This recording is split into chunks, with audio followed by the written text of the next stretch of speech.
दोस्तों सुप्रभात में अब वक्त हो गया है आज के समाचार पत्रों की सुर्खियां जानने का। तो आइए चलते हैं न्यूज डेस्क पर।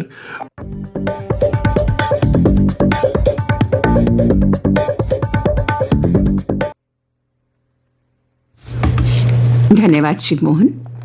समाचार पत्रों की सुर्खियों के साथ आज मैं हूं न्यूज डेस्क पर रेडियो सखी माधवी। लेकिन सुर्खियों से पहले एक आवश्यक सूचना। श्रोता, ऑल इंडिया रेडियो जम्मू की ओर से कैजुअल अनाउंसर्स के अस्थायी पैनल के लिए प्रार्थना पत्र आमंत्रित किए जाते हैं। आवेदक ग्रेजुएट हो और 1 दिसंबर 2022 को 18 से 50 वर्ष की आयु सीमा में हो, डोगरी व हिंदी भाषा का उच्चारण शुद्ध हो और कंप्यूटर की भी जानकारी होना अनिवार्य है। प्रार्थना पत्र सादे कागज पर मैट्रिक और ग्रेजुएशन के सर्टिफिकेट्स की सेल्फ अटेस्टेड कॉपीज और साथ में 354 रुपए की फी जो कि ऑनलाइन या नेफ्ट के द्वारा state bank of India Hari market Jammu के अकाउंट में जमा की जाएगी।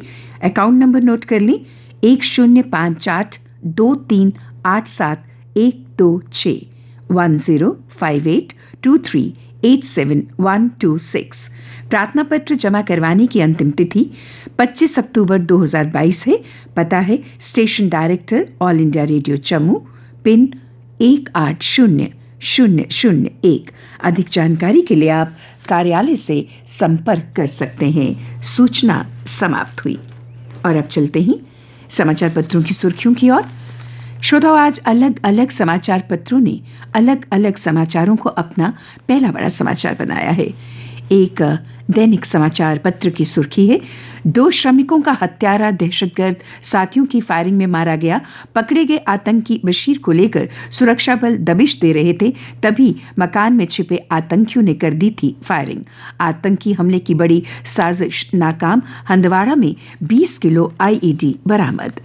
एक प्रमुख दैनिक अंग्रेजी समाचार पत्र की सुर्खी है, एक टीवी चैनल के संवाददाता से बात करते हुए उपराज्यपाल मनोज सिन्हा ने कहा कि सरकार उन लोगों के खिलाफ कार्रवाई करेगी जिनके भड़काऊ बयानों से आतंकवाद को बढ़ावा मिलता है या शांति को विषैला बनाने की कोशिश की जाती है। एक प्रमुख दैनिक हिंदी समाचार पत्र ने भी इस समाचार को प्रमुखता देते हुए लिखा है, बयानबाजी से माहौल बिगाड़ने वालों पर अब कार्रवाई का समय आ गया है और कहा हालात सुधरने से कुछ लोगों की जागीर खतरे में है, वही बेवजह दे रहे तूल। इंटरनेशनल कन्वेंशन सेंटर श्रीनगर में कुमाऊं साहित्य महोत्सव का शुभारंभ करते हुए उपराज्यपाल मनोज सिन्हा ने कहा कि सदियों से चली आ रही समृद्ध साहित्यिक परंपरा का घर है जम्मू कश्मीर। बोले प्रतिभाशाली युवा लेखकों को मंच प्रदान करने के लिए प्रशासन प्रतिबद्ध है। उपराज्यपाल ने आगे कहा कि ये उत्सव देश के प्रसिद्ध लेखकों, कवियों, विचारकों को कला, संस्कृति और साहित्य का जश्न मनाने के लिए एक साथ लाता है और लोगों को नए विचारों और दृष्टिकोणों का पता लगाने का अवसर प्रदान करता है। एक प्रमुख हिंदी समाचार पत्र की सुर्खी है, कांग्रेस के वरिष्ठ नेता मल्लिका अर्जुन खड़गे पार्टी के नए अध्यक्ष निर्वाचित हो गए। उन्होंने अपने प्रतिद्वंदी शशि थरूर को 6,825 वोटों के अंतर से पराजित किया। इस मौके पर कांग्रेस के सांसद राहुल गांधी ने कहा, कांग्रेस के नए अध्यक्ष अब मेरी भूमिका तय करेंगे। डिफेंस एक्सपो 2022 से जुड़ा समाचार, इसे कई समाचार पत्रों ने प्रमुखता से प्रकाशित किया है। गांधीनगर गुजरात में डिफेंस एक्सपो प्रदर्शनी का उद्घाटन करते हुए प्रधानमंत्री श्री नरेंद्र मोदी ने कहा कि आत्मनिर्भर भारत से दुनिया की अपेक्षाएं बढ़ी, रक्षा निर्यात 8 गुना बढ़ा है। प्रधानमंत्री ने यह भी कहा कि स्वदेशी हथियार रक्षा प्रणाली ही सेनाएं खरीद रही है। दुनिया भारतीय तकनीक पर भरोसा कर रही है। हमारी नीतियों, सुधारों व कारोबारी सुगमता की इस मुकाम तक पहुंचने में बड़ी भूमिका है। सुंजवा फिदायीन हमले से जुड़ा प्रमुखता से छपा समाचार, जैश ए मोहम्मद सरगना मसूद अजहर ने रची थी साजिश, सांबा बॉर्डर पर टनल से घुसे थे फिदायीन। नेशनल इन्वेस्टिगेशन एजेंसी ने 12 आरोपियों के खिलाफ चार्जशीट दाखिल की। मरीजों की जान टेस्ट से जुड़ा समाचार, 15 से 25 मिनट में होने वाले ultrasound test government medical college में सिर्फ 3-4 मिनट में, इससे जांच की गुणवत्ता पर सवाल पैदा होता है। 24 घंटे में औसतन 250 से 300 अल्ट्रासाउंड किए जा रहे हैं। कई पत्रों में प्रमुखता से छपे कुछ अन्य समाचार। जल शक्ति विभाग के अस्थायी कर्मियों के लिए बनेगी कमेटी। फाइनेंस डिपार्टमेंट जल शक्ति विभाग के सदस्य होंगे शामिल।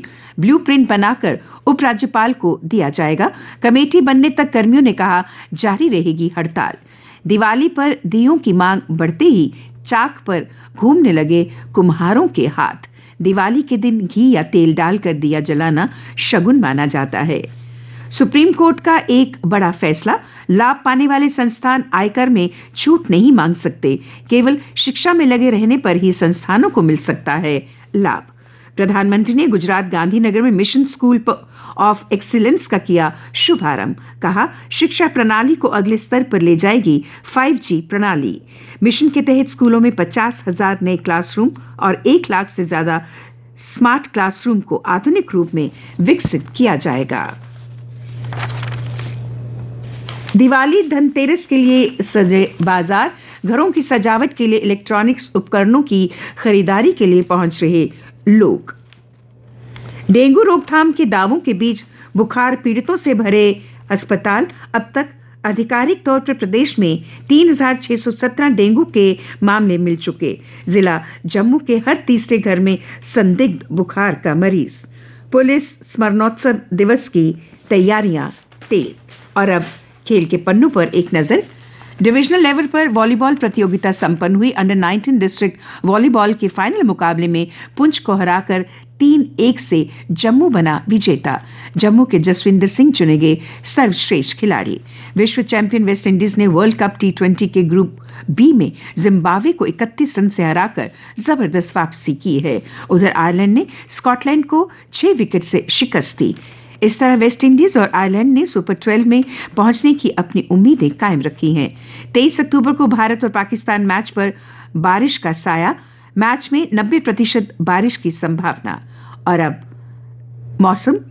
आमतौर पर आज समाचार पत्रों के अनुसार आकाश पर बादल छाए रहने की संभावना है। समाचार पत्रों के अनुसार कल जम्मू का अधिकतम तापमान 30.8 डिग्री सेल्सियस और न्यूनतम 16.8 डिग्री सेल्सियस रिकॉर्ड किया गया।